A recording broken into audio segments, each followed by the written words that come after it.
ओम नमो भगवते वासुदेवाय। ओम नमो भगवते वासुदेवाय।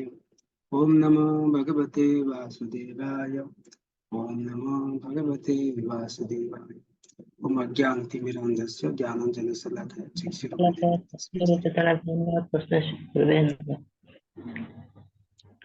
तो सबको हमारे भक्ति शास्त्री क्लास में हमारे 8वां अध्याय में सबको स्वागत है। तो देखेंगे भक्ति हम 8वां अध्याय में तो अलग अलग सेक्शन 4 सेक्शन देख चुके हैं। तो पहला सेक्शन आ गया ओवरव्यू में कि 1 से 4 भगवान कृष्ण अर्जुन की प्रश्न अलग पूछते हैं और उत्तर देते हैं। और उसका अगला भाग है मृत्यु के समय भगवान कैसे याद कर सकते हैं, उसके ऊपर चर्चा किए थे। और तीसरा भाग होगा कि योग मिश्र भक्ति के द्वारा कृष्ण को कहते हैं कैसे स्मरण करना है। और चौथा भाग होगा कि शुद्ध भक्ति के माध्यम से भगवान कृष्ण को स्मरण। ये 4 भाग हो गया। अभी 5वां भाग है 8वां अध्याय का। ठीक है। तो 5वां अध्याय 23 नंबर श्लोक का आता है कि यत्र काले पुनः मृतिम चैव योगिनः प्रयतः यान्ति तं कालम बच्छामि भरतर्षभ। हे भरत श्रेष्ठ, अब मैं उन विभिन्न कालों को बताऊंगा जिनमें इस संसार से प्रयाण करने के बाद योगी पुनः आता है अथवा नहीं आता है। तो भगवान कृष्ण शुद्ध भक्ति के मध्य कैसे भगवान स्मरण करना, योग में कैसे स्मरण करना है। तो ये अंत में ये भाग में बता दे कि 23 से 28 5 श्लोका है कि किस प्रकार कौन सा काल में जीवात्मा है जो मनुष्य शरीर त्यागता है, प्रयाण था जीवात्मा शरीर त्यागता है, योगी पुनः आता क्या नहीं आता है, उसके बारे में बताऊंगा। बोले उसका पहले उसका सेक्शन में उसका कनेक्शन आता है कि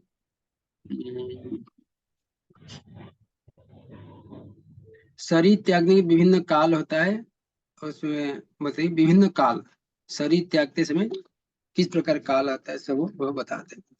तो प्रभुपाद इसमें लिखते हैं कि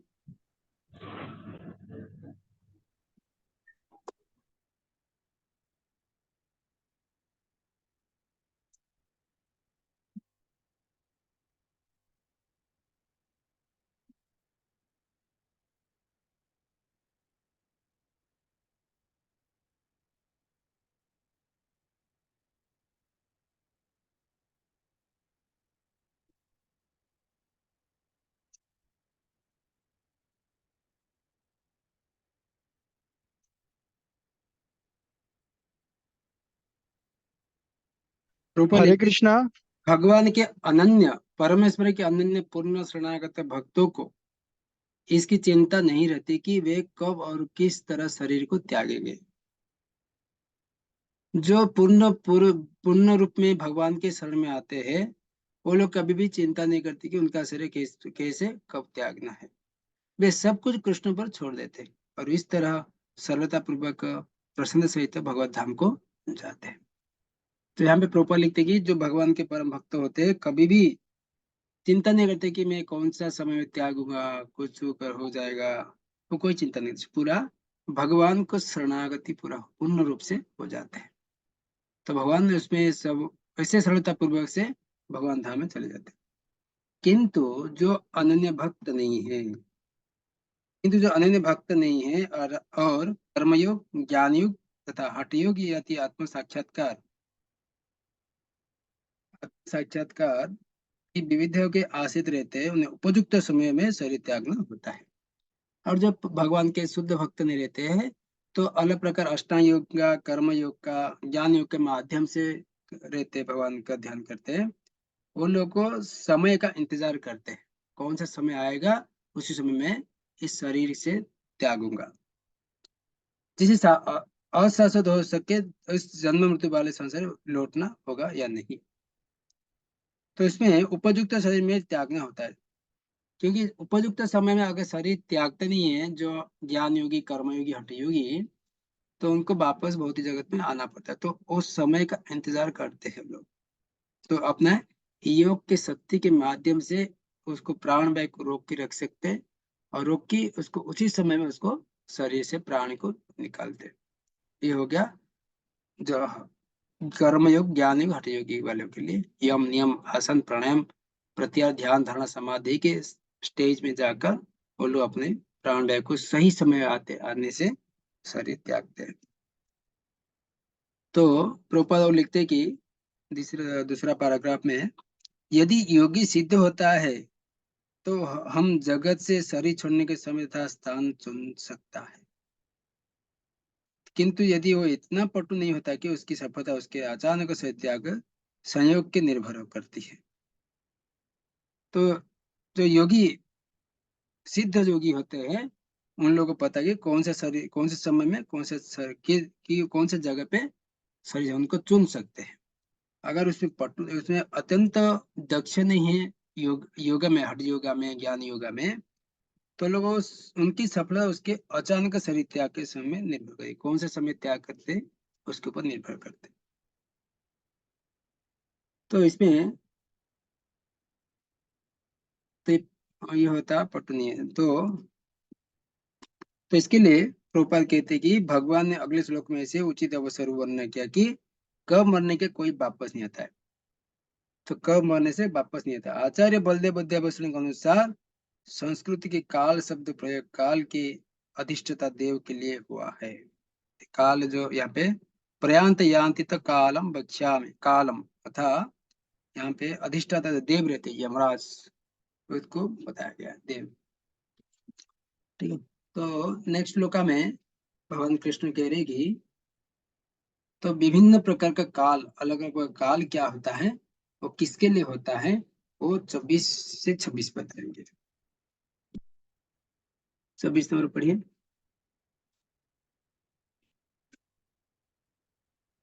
हरे कृष्णा। हरे कृष्णा प्रभु जी। पढ़िए। पढ़ रहा हूँ प्रभु जी। अग्निर ज्योतिर्तिरः शुक्ल षण्मासा उत्तरायणम तत्र प्रयाता गच्छन्ति ब्रह्म ब्रह्म विदो जना। जो पर ब्रह्म के ज्ञाता है वे अग्निदेव के प्रभाव में प्रकाश में दिन के शुभ क्षण में शुक्ल पक्ष में या जब सूर्य उत्तरायण में रहता है उन 6 मासों में इस संसार से शरीर त्याग करने पर उस पर ब्रह्म को प्राप्त करते हैं। हरे कृष्ण। हाँ, तो यहाँ पे भगवान कृष्ण कह रहे कि जो परम ब्रह्म की ज्ञाता है, जो ज्ञानी है, वे अग्निदेव के प्रभाव में प्रकाश में दिन में शुभ क्षण में शुक्ल पक्ष में जब सूर्य उत्तरायण में रहते हैं, उन 6 मासों में ही इस संसार में शरीर त्याग करने के लिए परम ब्रह्म को प्राप्त करते हैं, जो हठ योगी ज्ञान योगी लोग रहते हैं। तो कौन सा उत्तरायण में जब भी रहते हैं शुक्ल पक्ष में, वो लोग प्राण को शरीर से निकालते, त्याग करते हैं शरीर से। तो उसको बोलते हैं, उसके बाद वो परम ब्रह्म को प्राप्त, भगवान को प्राप्त नहीं होते, परम ब्रह्म को प्राप्त होते हैं। प्रभुपाद कह रहे कि प्रभुपाद लिखते कि तात्पर्य में जब अग्नि प्रकाश दिन तथा पक्ष का उल्लेख रहता है तो समझे कि इसे इस सब को अधिष्ठ देव होते जो आत्मा की यात्रा व्यवस्था करते हैं। तो आत्मा का यात्रा करने के लिए जो देव है, इष्ट जो उसका अधिष्ठाता देवता है, वो उनका आत्मा का प्रवाह कराते हैं। तो मृत्यु के समय कहते कि मृत्यु के समय मन मनुष्य के नवीन जीवन मार्ग पर ले जाता है। यहाँ पे मृत्यु के समय मन, अपने मन क्या करता है, मनुष्य को अगला शरीर का जो नया शरीर के लिए मार्ग लेता है, केवल मन ही लेता है। तो यहाँ पे प्रभुपाद लिख रहे कि यदि कोई अकस्मात या योजना पूर्वक उपयुक्त समय पर शरीर त्याग करता है तो उसके लिए निर्विशेष ब्रह्म ज्योति प्राप्त करना संभव है। भगवान के ब्रह्म ज्योति में तक प्राप्त कर सकता है। जो हठ योगी ज्ञान योगी अपने उपयुक्त समय पर शरीर त्याग करता है वो ब्रह्म ज्योति में प्राप्त होता है। तो अगले लाइन में बता रही प्रभुपाद, योग में सिद्ध योगी अपने शरीर को त्यागने के समय स्थान व्यवस्था कर सकते हैं। जो योगी में एक्सपर्ट सिद्ध योगी, वो कौन से समय में स्थान भी हो चयन कर सकते हैं अपने शरीर त्यागने के लिए। तो इसमें यदि संयोग शुभ मुहूर्त में शरीर त्यागते हैं तो भी उनको जन्म मृत्यु चक्र से लौटना नहीं पड़ता। अगर हठ योगी ज्ञान योगी अगर सही समय सिद्ध योगी रहते हैं, अगर शुभ मुहूर्त और उनका सही स्थान में जो शरीर त्यागते संयोग से, तो व्यक्ति जन्म मृत्यु चक्र से छुटकारा पा जाते हैं। ये होता है कि सिद्ध योगी, और बोलते कि कम योगी, जो कम सिद्ध योगी। जो ज्यादा सिद्ध पुरुष रहते हैं ज्ञान योगी हठ योगी, वही लोग केवल जागा और समय के लिए इंतजार कर सकते हैं।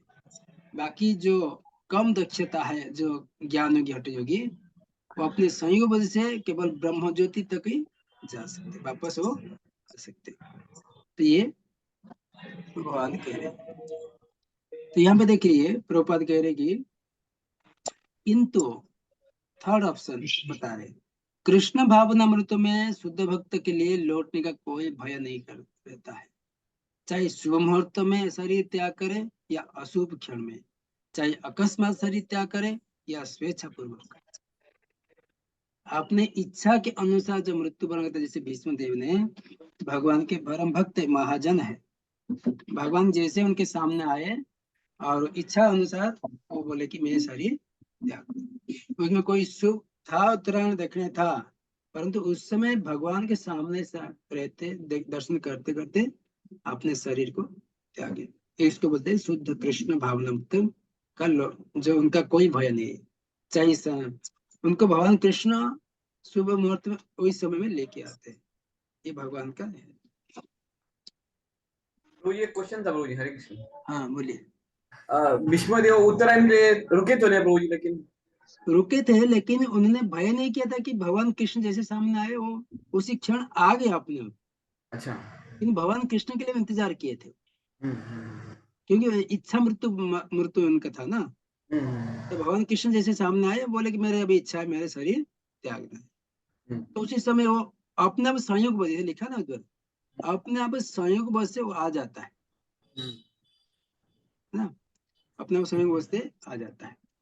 तो ये होता है भगवान के शुद्ध भक्त की शरीर त्यागने का वो प्रणाली।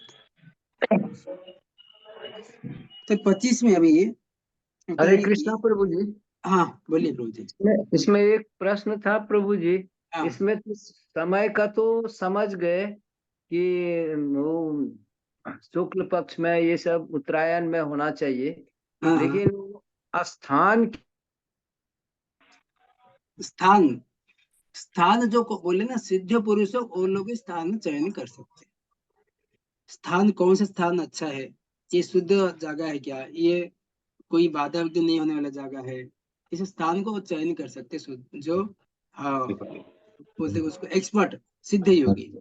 परंतु भक्त उसको चयन नहीं करते। यहाँ पे बताते कृष्ण भाव दम शुद्ध भक्त के लिए लौटने का कोई भय नहीं रहता है, चाहे वो शुभ मुहूर्त हो क्या अशुभ जगह हो, स्थान के कोई वो चयन नहीं करते। तो ये यहाँ पे भीष्म देव कौन सी जगह चयन किए, युद्ध भूमि है, वो चयन नहीं किए। जहाँ पे हुआ तो वहां पे वो चयन नहीं किए थे, केवल भगवान के ऊपर सब कुछ छोड़ दिए। ठीक है ओके।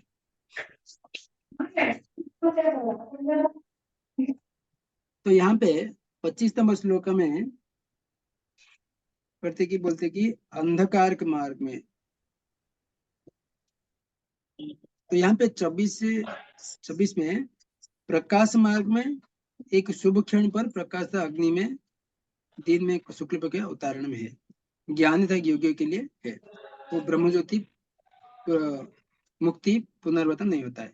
अंधकार मार्ग क्या है, रात्रि में, यहाँ पे श्लोक में आएगा। अंधकार मार्ग पहले हम 2 श्लोक पढ़े, वो सूर्य प्रकाश के मार्ग है जो ब्रह्म ज्योति में मिलते हैं, और एक मार्ग है अंधकार मार्ग, वो क्या होता है पढ़िए 25 नंबर। धूमो रात्रिस्तथा कृष्णः षण्मासा दक्षिणायनम् तत्र चांद्रमसं ज्योतिर्योगी प्राप्य निवर्तते। जो योगी धुएं रात्रि कृष्ण पक्ष में या सूर्य के दक्षिणायन में रहने के 6 महीने में दिवंगत होता है, वह चंद्रलोक को जाता है, किंतु वहां से पुनः पृथ्वी पर चला आता है। हरे कृष्ण प्रभु जी, दंडवत। हरे कृष्ण। तो दो भगवान कृष्ण ने शरीर त्यागने के दो मार्ग बताए। एक शुक्ल मार्ग है जो प्रकाश का मार्ग है, और एक अंधकार जो कृष्ण पक्ष है होता है। वो बोलते कि अंधकार रात्रि में, एक दिन में एक रात में।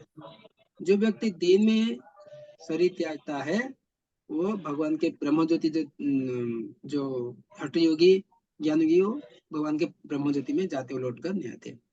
और जो भगवान के भक्त रहते हैं अपने भगवान धाम में जाते हैं। पर जो व्यक्ति अंधकार रात के शरीर त्यागते हैं वो क्या होता है इस लोका में, जो कर्मियों के लिए कह रहे। ठीक है। तो जो योगी धुएं रात्रि कृष्ण पक्ष में सूर्य के दक्षिणायन रहने के 6 महीने में दिवंगत होता है, वो चंद्रलोक को जाता है, किंतु वहां से पुनः चला आता है। तो रात को चंद्रमा में रात को जब भी कोई शरीर त्यागता है कहाँ जाता है, चंद्रलोक जाता है। चंद्रलोक जाता है, वापस वो लौट कर आ जाता है। यहाँ पे प्रभुपाद कह रहे कि भागवत के तृतीय स्कंद में कपिल मुनि उल्लेख करते कि जो लोग कर्मकांड यज्ञ कांड में निपुण है,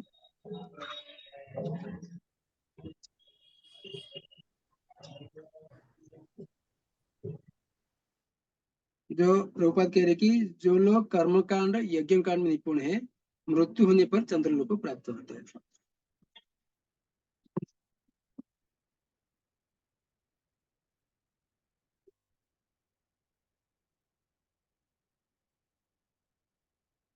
तो जो लोग क्या करते हैं यज्ञ कांड कर्म कांड में निपुण है वो लोग मृत्यु होने पर चंद्रलोक को प्राप्त होते हैं। वे मृत्यु होने पर चंद्रलोक प्राप्त होते हैं। ये महान आत्माएं चंद्र पर लगभग 10,000 वर्ष तक रहते हैं। जो व्यक्ति रात को मृत्यु होती शरीर त्यागते हैं वो चंद्रलोक जाते हैं। चंद्रलोक में 10,000 वर्ष तक रहते हैं और सोमरस का पान करते हुए जीवन आनंद भोगते हैं, अंतगत पृथ्वी पर लौट आते हैं। इसका अर्थ हुआ कि चंद्रमा में उच्च श्रेणी के प्राणी रहते हैं, भले हमें अपनी स्थूल इंद्र में देख नहीं सके।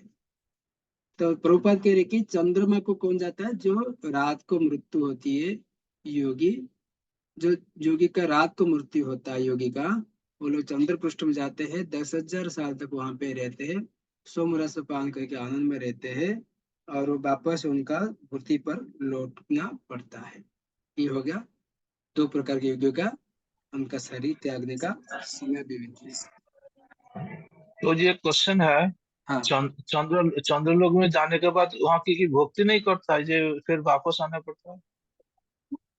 वहां पे केवल यहाँ पे प्रभुपाद लिख रहे हैं ना, सोमरस पान करते वहां पे योगी शुद्ध का आनंद रहेगा। योगी का जो रहते कि अपने योग के प्रभाव से, अष्टांगी प्रभाव से जो पुण्य कमाते हैं वो पुण्य की शक्ति से वो लोग चंद्रलोक चले जाते हैं रात के लिए। तो वहां पे 10,000 साल वो केवल भोग करते हैं, क्योंकि जहाँ पे चंद्रलोक जाते हैं वहां पे केवल सोमरस पान करते रहेंगे, वहां कहाँ पे भक्ति होता है। भक्ति करने का एक ही मार्ग है, जो पृथ्वी पर ही भक्ति होता है। भगवान के कृष्ण में भक्ति करने का एक ही जगह है जो है ये धरती है। चलो ऊपर सात लोक में कोई भक्ति नहीं होता है। ये स्वर्गलोक पे करते हैं, वो बोलते कि कर्म मिश्र ज्ञान मिश्र भक्ति है, शुद्ध भक्ति नहीं कर पाते। वो लोग भी लाइन ब्रह्म लगाते कि हम भी कभी जाएंगे पृथ्वी पर, हम भी जन्म लेंगे मनुष्य रूप में, तभी आगे सारे देवताओं के बाद मनुष्य शरीर मिलता है, तभी जाकर वो मुक्ति पाने के लिए आगे बढ़ते हैं। ये तो सारे ब्रह्मलोक में तो हाँ, ब्रह्मलोक में तो भक्ति होता है। भक्ति जैसे ये भक्ति अपने धरती जैसे भक्ति नहीं कर पाते कोई। उनका भक्ति जो होता है कर्म मिश्र ज्ञान मिश्र ही भक्ति होता है। चले ऊपर सब जितना सात लोग सब बेकार तो। हाँ, ब्रह्मा जी भी आए ना, ब्रह्मा जी से चैतन्य चरितमृत बनना था कि जो तो हरिदास ठाकुर ब्रह्मा जी बोले कि मैं इधर भक्ति नहीं कर पा रहा हूँ, आपका नाम जप नहीं कर पा रहा हूँ, मुझे ऐसा एक जन्म दीजिए कि मैं आपके भगवान के नाम ही लूंगा।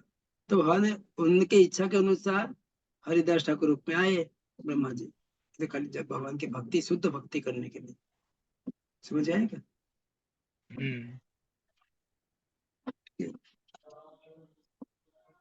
तभी देखेंगे 26 नंबर में बता रहे कि यहाँ पे अंधकार, और बोलते कि वैदिक मत अनुसार क्या है संसार में प्राण करने के प्रकार होता है। 26 नंबर पढ़िए श्लोक। हरे कृष्ण। हरे कृष्ण। शुक्ल कृष्ण गति होते जगत शाश्वत मते एकया जातना वृत्ति मन अनन्नते पुनः। वैदिक मतानुसार इस संसार से प्रयाण करने के बाद करने के दो मार्ग है, एक प्रकाश का तथा दूसरा अंधकार का। जब मनुष्य प्रकाश के मार्ग से जाता है तो यह वापस नहीं आता, किंतु अंधकार के मार्ग से जाने वाला पुनः लौट कर आता है। हरे कृष्ण। तो वैदिक के मत अनुसार भगवान कृष्ण कह रहे कि संसार में प्रयाण करने के दो मार्ग है, एक प्रकाश तथा दूसरा अंधकार का। जब मनुष्य यहाँ पे भगवान कृष्ण केवल कह रहे मनुष्य के लिए, मनुष्य का प्रकाश के मार्ग से जाता है तो वापस नहीं आता है। जो मनुष्य प्रकाश दिन में उनका शरीर त्यागते हैं वो वापस नहीं आते, किंतु अंधकार के मार्ग में जाने के वाले पुनः लौट कर आ जाते हैं। सीधा क्लियर हो? बता दिए। मनुष्य प्रकाश गति में जाता है वो वापस नहीं आता है, और अंधकार मार्ग जाने वाला पुनः लौट कर आ जाता है। तो यहाँ पे वैदिक मतानुसार मीन्स सॉरी, लिखा है वैदिक मतानुसार जो ये दिन में प्राण करता है वो वापस नहीं आता है। हाँ वैदिक मत अनुसार मतलब जहाँ पे भी भगवत गीता में अलग अलग शास्त्र के अनुसार, शास्त्र में कहा गया कि जो व्यक्ति दिन में उनका शरीर त्यागता है, जो योगी तो भगवत धाम जाता है, ब्रह्म ज्योति में जाता है, वापस लौट कर नहीं आता भगवान। अगर कोई योगी रात में त्यागता है, शरीर त्यागता है, तो वापस आना पड़ता है, क्योंकि वो चंद्रलोक जाता है। चंद्रलोक जाने के बाद वो वापस आना ही पड़ता है। तो भगवान के वैकुंठ ब्रह्म ज्योति तक जाते हैं वो लौट कर नहीं आना पड़ता है। नहीं, यहाँ एक तो फिर दूसरा क्वेश्चन आ रहा है। बोलिए। जो ब्रह्म ज्योति जो जितना सब तो गोलोक धाम बिना और ये विष्णु लोग जो लोग भी जाता है तो वापस आना पड़ेगा, शुद्ध गोलोक बिंदा में जो जाएगा तो वापस नहीं आता।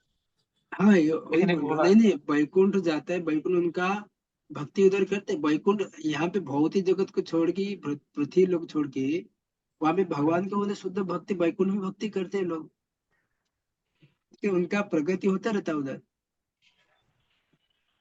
ब्रह्म लोग, चंद्र लोग, सूर्य लोग, इंद्र लोग छोड़ के बाकी वैकुंठ लोक में यहाँ पे सब भक्ति करते भगवान का नाम, उनके शुद्ध भक्ति में करते रहते हैं, ऐश्वर्य भाव में भक्ति करते रहते। कभी कभी वहां से कभी कभी अकस्मात लौटना पड़ता है, जैसे जय विजय लौट कर आए थे, ठीक है ना। जय विजय विष्णु लोक से आया था ना, गोलोक धाम से आया था। विष्णु लोक से, वैकुंठ से आए थे। प्रभु जी एक और क्वेश्चन था प्रभु जी। हाँ प्रभु जी अभी 23वें श्लोक में बताया है कि उत्तरायण में शुक्ल पक्ष में वो वापस नहीं आते, लेकिन उत्तरायण में सपोज कृष्ण पक्ष में कोई गया है तो वो वापस आएगा, क्योंकि अभी इस श्लोक में तो बोला है कि जो प्रकाश के मार्ग से जाएंगे वो वापस नहीं आता। उत्तरायण में सपोज कोई कृष्ण पक्ष में भगवान गुजर गया तो उसका क्या होगा प्रभु जी? ऐसा कृष्ण पक्ष में जाता है वो चंद्रलोक जाता है वो। अच्छा, कृष्ण पक्ष में जाएंगे या उत्तरायण में कृष्ण पक्ष में? उत्तरायण में कृष्ण पक्ष में रात को जो जाते हैं शुक्ल पक्ष में, वो शुक्ल पक्ष में जाते हैं, प्रकाश मार्ग है, उसको बोलते हैं प्रकाश मार्ग, भगवत धाम। और एक मार्ग है अंधकार मार्ग है। दो मार्ग है। जो भी योगी और ज्ञान योगी अपने शरीर त्यागते हैं प्रकाश दिन में, वो लोग जाते हैं वैकुंठ ब्रह्म प्रकाश पर जाते हैं। और जो लोग रात को अंधकार मार्ग में शरीर त्यागते हैं वो लोग चंद्रलोक में जाते हैं। ये भी सीधा बताया भगवान कृष्ण ने। ठीक सबसे है। आखिरी बात है, इस सब कुछ छोड़ के भक्ति करो, वापस चलो। हाँ वही वही भक्ति तो करने से लास्ट बोलो। अंतिम जो कंक्लूजन क्या है, भक्ति करो जैसे भीष्मदेव, कोई टेंशन, कोई शुक्ल पक्ष हो कृष्ण पक्ष हो दिन हो बराबर रात हो, भगवान का भक्ति करते रहो और कभी उसको स्थान पात्र कुछ उसको जरूरत नहीं। बराबर ये सब अष्टायोगी ज्ञान योगी कर्मयोग के लिए अलग शास्त्र के अनुसार। बराबर ठीक है। तो इसके लिए बोलते हैं कि सबे पुंस परो धर्म यदो भक्ति अधो भक्ति आदत। अहितु की अप्रतिहता ये आत्मा सुप्रसिद्ध थी। तो ये परो धर्म है, जो भगवान का भक्ति करना परो धर्म है। ये सब वो शास्त्र के उनका अलग प्रकार शास्त्र हिसाब से कोई लागू नहीं होता है, वो परो धर्म है। सर्वे पुंसो परो धर्म है। ठीक है। अभी 27 नंबर श्लोक में 27 नंबर श्लोक में इसका लिंक आता है कि मृत्यु के समय मनुष्य नवीन जीवन मार्ग पर ले जाता है। इस भौतिक जगत को पुनः अथवा नहीं इसे निश्चित करने के लिए साधारण मनुष्य को उचित समय पर शरीर त्यागना पड़ता है। किंतु यहाँ पे कह रहे कि कृष्ण भावना मृत्यु को शुद्ध भक्त के लिए इस जगत में लौटने का कोई भय नहीं रहता है। चाहे वो शुभ हो अशुभ हो, क्षण में शरीर त्यागे और चाहे अकस्मात अथवा स्वेच्छा शरीर त्यागे, पुनः पुनः पूर्ण शरणागत होने के कारण सब कुछ कृष्ण के हाथ में छोड़ देते और सरलता पूर्वक भगवत धाम चले जाते। उनको के लिए कोई टेंशन नहीं। तो 27 नंबर में भक्तों का मार्ग क्या होता है, तो इसमें प्रश्न है भक्त लोग तो ऐसे चले जाएंगे, उनको कोई स्थान समय दक्षिणायन उत्तरायण को जरूरत नहीं है, रात दिन कभी भी मृत्यु जा सकते। उनका सर्व क्या मार्ग है, भक्तों का क्या मार्ग है, अर्जुन पूछ सकता है। तो यहाँ पे भगवान कृष्ण भक्तों का मार्ग के बारे में बता रहे 27-28 में। पढ़िए 27 नंबर। नैति सूति पार्था जान योगी मोहति कश्चन तस्मात् सर्वेषु कालेषु एव युक्तो भवार्जुनः। हे अर्जुन, यद्यपि भक्तगण इन दोनों मार्गों को जानते हैं किंतु वे मोहग्रस्त नहीं होते, अतः तुम भक्ति में सदैव स्थिर रहो। हरे कृष्ण प्रभु। हरे कृष्ण। देखो यहाँ पे भगवान सीधा बोल दिए, बोले जो भक्त रहते हैं उसमें कोई मोहग्रस्त नहीं होते। दिन में हो रात में हो, उत्तरायण हो दक्षिणा हो चंद्रमा जाओ, कुछ उस पर कोई टेंशन नहीं। इसके लिए तुम लोग यहाँ बोलते, इसलिए तुम भक्ति में सदैव स्थिर रहो। सीधा ऐसे अर्जुन को कह दिए, युक्त योग युक्त भवा अर्जुन। इसके लिए तस्मा सर्वेषु कालेषु, कोई लेने देना कोई नहीं, कोई समय हो, कोई उत्तरायण हो दक्षिण दिन हो रात हो, उसमें कोई तुमको लेना देना। अगर तुम भक्ति करे हो, भक्ति में स्थिर हो, भक्ति में, तो सब अपने आप सरल में हो जाएगा। यहाँ पे प्रभुपाद कह रहे हैं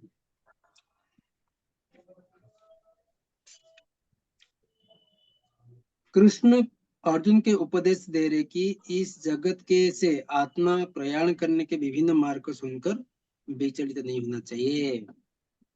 प्रभुपाद हमको समझा रहे कि ये सब सुनकर विचलित नहीं होना चाहिए।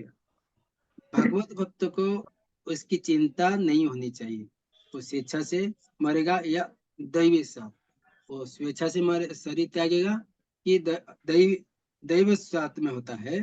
भक्त को कृष्ण भावना में दृढ़ता पूर्वक रहकर भगवान का नाम केवल जप करने के लिए और कुछ टेंशन लेने के लिए आवश्यकता नहीं है। उसे जान लेना चाहिए कि इन दोनों मार्ग, कौन सा मार्ग है, कौन सा भक्ति दोनों मार्ग। मार्ग है, एक प्रकाश मार्ग और एक अंधकार मार्ग। ये शुक्ल मार्ग पक्ष और कृष्ण पक्ष। प्रकाश मार्ग और अंधकार मार्ग, इतने याद करो। तो कृष्ण भावना मृत्यु तलीन होने के सर्वोत्तम विधि है कि भगवान की सेवा में सदैव तत्पर रहिए। इससे भगवत धाम का मार्ग स्वतः सुगम सुनिश्चित तथा सीधा होगा। इस श्लोक का योग युक्त शब्द विशेष रूप में महत्वपूर्ण है। जो योग में स्थिर है वो अपनी सभी गतिविधियों का निरंतर कृष्ण भाव में रत रहता है। श्री रूप गोस्वामी उपदेश से कहते कि मनुष्य को सांसारिक कार्यों में अनासक्त रहकर कृष्ण भावनामृत में सब कुछ करना चाहिए।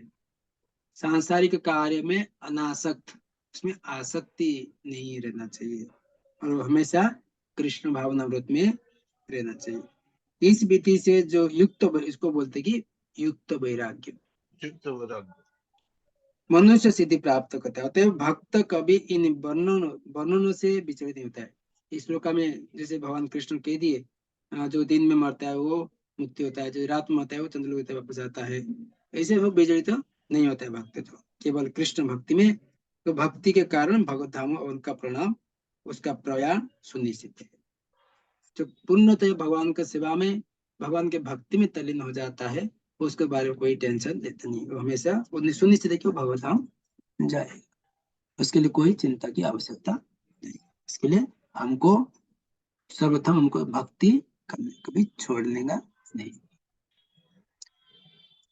तो इसमें और भक्त का मार्ग क्या होता है, इसमें बता रहे कि 28 नंबर में भक्ति योगी सर्वोच्च स्थिति क्या है, भक्ति योगी का सर्वोच्च स्थिति क्या होता है, उसका पोजीशन क्या होता है, इस श्लोक में बता रहे। पढ़िए 28 नंबर श्लोक। हरे कृष्ण। वेदेषु योगेषु तपस्सु चैव दानेषु यत् पुण्य फलं प्रतिष्ठम् अत्येति तत् सर्वमिदं विदितात्मा योगी परम स्थानं मम चादम। जो व्यक्ति भक्ति मार्ग स्वीकार करता है, यह वेद अध्ययन, तपस्या, दान, दार्शनिक तथा सकाम कर्म करने से प्राप्त होने वाले फलों से वंचित नहीं होता। यह मात्र भक्ति प्रसन्न संपन्न करके इन समस्त फलों को प्राप्ति करता है और अन्य में परम नित्य धाम को प्राप्त होता है। हरे कृष्ण। शुद्ध शुद्ध भक्ति का सर्वोच्च स्थिति क्या होता है, वो बता रहे।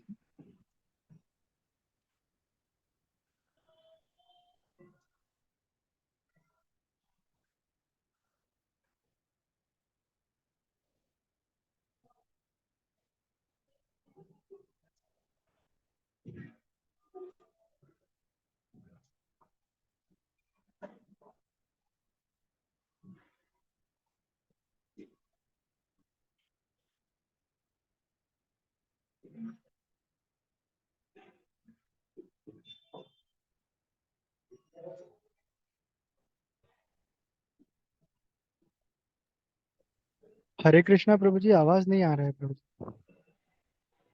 हरे कृष्णा हरे कृष्ण। प्रभु जी, आवाज नहीं आ रहा है। वहां से डायरेक्ट नहीं आ रहा एक मिनट रुके, एक फोन आ रहा है। है। हाँ ठीक है।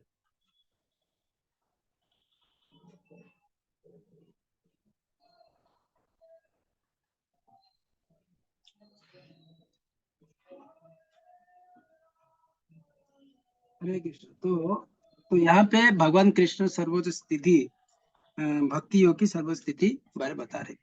जो व्यक्ति भक्ति मार्ग को स्वीकार करता है, तो बाकी सबको बोलते कि कोई आवश्यकता नहीं है, ज्ञान कर्म हठ योग आवश्यकता नहीं है। तो यहाँ पे भगवान कृष्ण क्या कह रहे, वेदेषु यज्ञेषु तपेषु चैव, यहाँ पे बता रहे कि जो व्यक्ति भक्ति मार्ग को स्वीकार करता है, वो वेद अध्ययन, तपस्या, दान, दार्शनिक दार्शनिक काम कर्म करने से प्राप्त होने वाले फल वंचित नहीं होता है।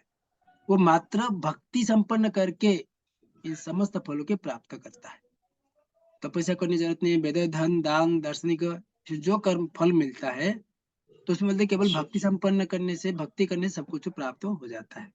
अंत में भगवान को कोई बोलेगा अगर कर्म ये करेंगे ज्ञान नहीं मिलेगा, हाँ तपस्या करेंगे दान नहीं मिलेगा, दान करेंगे तपस्या नहीं मिलेगा, परंतु भक्ति करने से सब कुछ प्राप्त हो सब कुछ जाता है। अतः परम नित्य हमको प्राप्त। तो प्रभुपाद कहते हैं कि यहाँ पे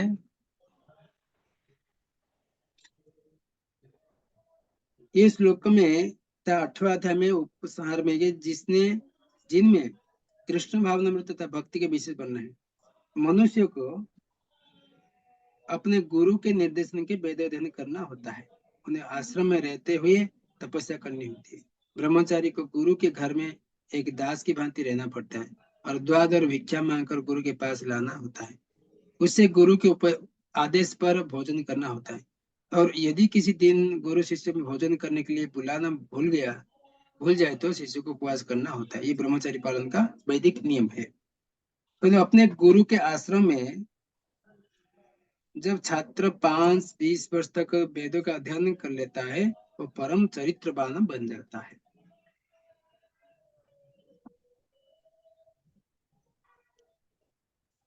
वेदों का अध्ययन मनोधर्म के मनोरंजन के लिए नहीं है अपितु चरित्र निर्माण के लिए है। वेदों का अध्ययन भक्ति शास्त्र करना, भक्ति वेदांत पढ़ना है, भागवतम पढ़ना है, केवल मनोरंजन के लिए नहीं, केवल उसको बोलते कि अपने चरित्र निर्माण के लिए करना चाहिए। इस प्रशिक्षण के बाद ब्रह्मचारी को गृहस्थ जीवन प्रवेश करके विवाह करने की अनुमति दी जाती है।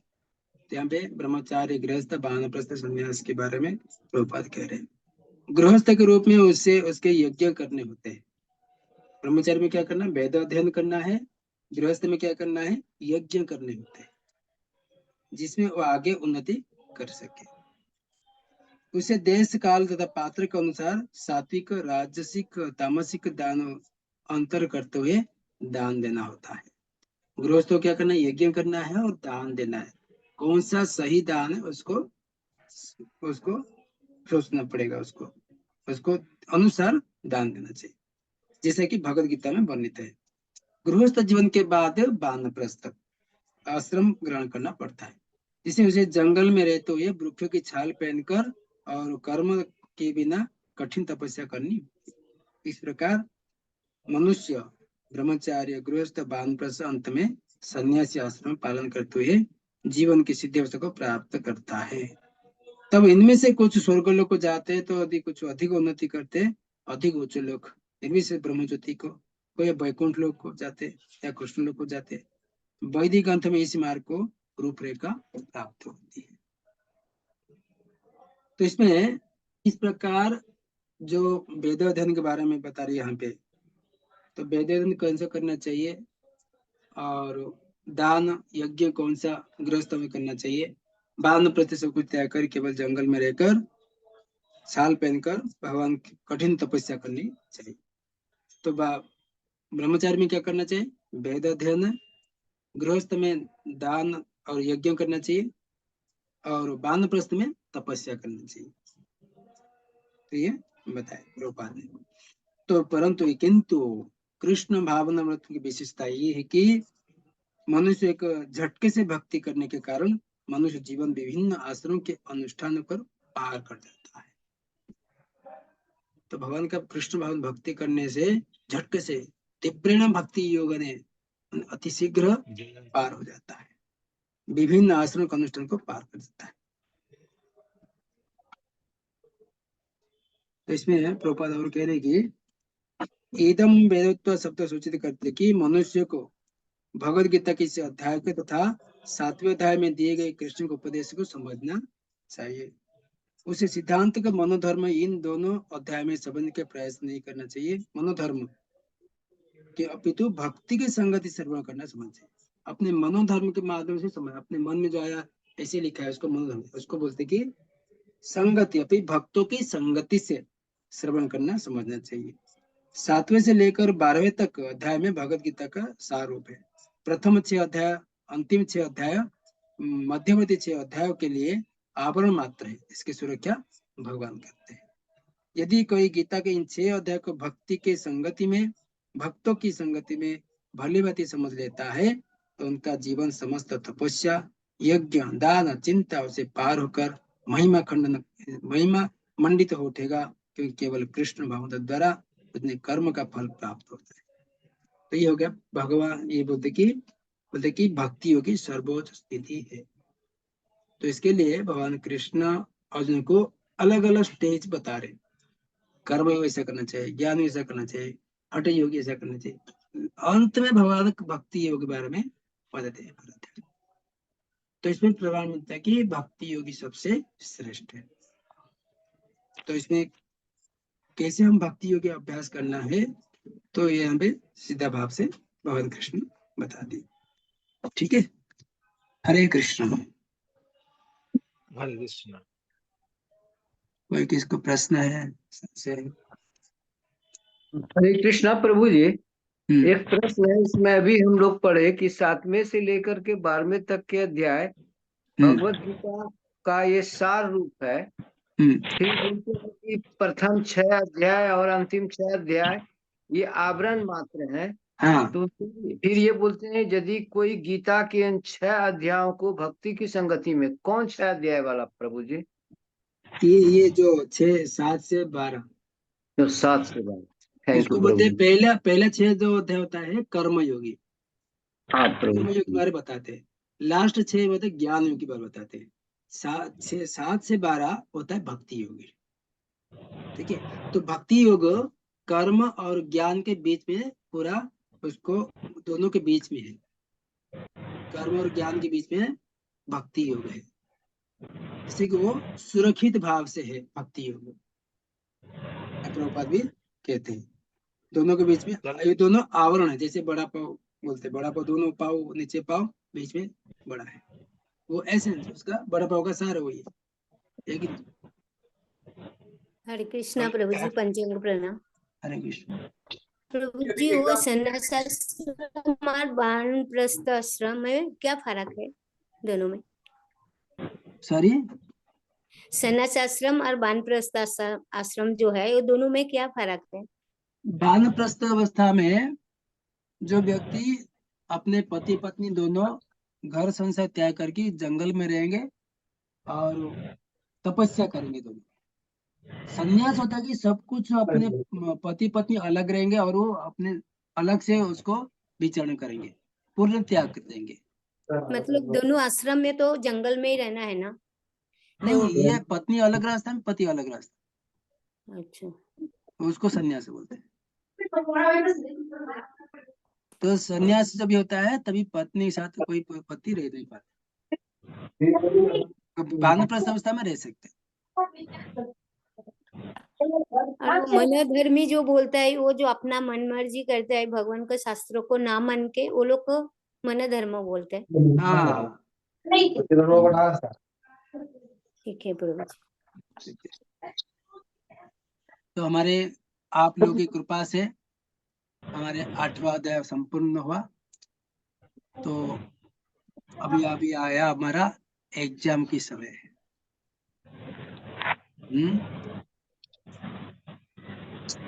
तारीख क्या रहेंगे प्रभु जी? एग्जाम की तारीख क्या रहेंगे प्रभु जी? एग्जाम आज हो गया, कौन सा तारीख है आज? आज 17 17। अगले महीने में। अगले हफ्ता आपको छुट्टी पढ़ने के लिए। 29 तारीख को जाऊं प्रभु जी। हाँ, 29 तारीख 29। प्रभु जी हम 28 से 7 मार्च तक वृंदावन यात्रा जा रहे हैं प्रभु जी। उससे पहले एग्जाम हो जाएगा। हाँ उसके पहले हो जाएगा। 28 के पहले कर लीजिए प्रभु जी फिर। हाँ, तो आपको 17 हुआ तो अगले वीक आपको क्लास नहीं रहेगा, 22 को 24 को, तो आपको 29 को, सॉरी 27 को और 27 को हम रखेंगे ओरल एग्जाम, 29 को रखेंगे क्लोज बुक एग्जाम। तो वो जो पढ़ने का टाइम नहीं मिल रहा है, पढ़ने का टाइम अगले देंगे महीने ना। लो प्रभु जी, अगले महीने लो। अगले अगले महीने महीने हमारा दिसंबर तक पूरा भक्ति साथी कंप्लीट होना चाहिए हमारा। प्रभु जी इनको वृंदावन जाके आने दीजिए, उसके बाद रखिए 10 मार्च हाँ, को, 7 10 मार्च मार्च के को बाद। रखिए प्रभु जी। कितने जन जाएंगे टाइम नहीं वृंदावन? देंगे प्रभु जी तो पढ़ेंगे कैसे प्रभु जी? टाइम तो नहीं मिल रहा है ना। कितने जन वृंदावन जाएंगे? नहीं, जो भी जा रहे हैं 5-6 लोग उनको जाने दीजिए, बस 7 को आ जाएंगे, 10 तारीख को लीजिए फिर। 10 तारीख 10 मार्च। हाँ हाँ तो प्रभु जी। नहीं तो अभी क्लास भी चालू कर देंगे नेक्स्ट वीक। हाँ चलेगा प्रभु जी। ठीक है ना, क्लास हमारा क्लास लेट चालू हो रखो, जाएगा नहीं तो। क्लास चालू रखो, एग्जाम लो 10 मार्च को। आप ले सकते हैं हाँ, प्रभु जी, क्लास लीजिए प्रभु जी। तैयारी कर लेंगे अपना। ठीक है। हाँ क्लास हरे लीजिए 10 कृष्णा मार्च। प्रभु जी, आज आज मेरा ऑपरेशन हुआ है गाल ब्लैडर का, तो मैं 1-2 दिन घर मतलब थोड़ा सा ठीक हो जाऊं तो चलिए पढ़ूं। मत आप आराम से करिए, कोई घाई नहीं, मतलब आपको प्रेशर नहीं है कुछ। बोले अगली 22 तारीख को तो वीरवार, ये नित्यानंद त्रयोदशी। नहीं, मार्च के फर्स्ट वीक में तो ले सकते हैं, मैं तब तक मार्च तैयार फर्स्ट कर वीक दूंगी। मार्च फर्स्ट हफ्ता भर ठीक है, अभी आप रेस्ट लोग होगा आप मेरा। लोग रेडी होइए, आप ग्रुप में डालिए कि हम कितना बजे कौन सा डेट को करेंगे, मुझे बताइए, तो उसी से करेंगे। हम रेगुलर क्लास करते रहेंगे, ठीक है। हाँ प्रभु जी, हाँ बराबर। पर रेगुलर क्लास करेंगे तो फिर वो आगे निकल जाएगा जल्दी ओके एग्जाम में। थैंक यू प्रभु जी। मैं रेगुलर चलने लग गया प्रभु जी। प्रभु जी लास्ट में वो लोडेड हो जाएगा बहुत ज्यादा, हाँ बस ये सबसे बेस्ट है 26 तारीख, ज्यादा 26 लोड हो तारीख से। जाएगा। ठीक है, काम कर सकते हैं कि आप 29 को ओरल एग्जाम रख देंगे। हाँ 29 हाँ को प्रभु जी 29 ठीक रहेगा प्रभु जी। 29 को ओरल एग्जाम रख देंगे, तो मार्च हाँ। 5 तारीख, सॉरी मार्च 2 तारीख को,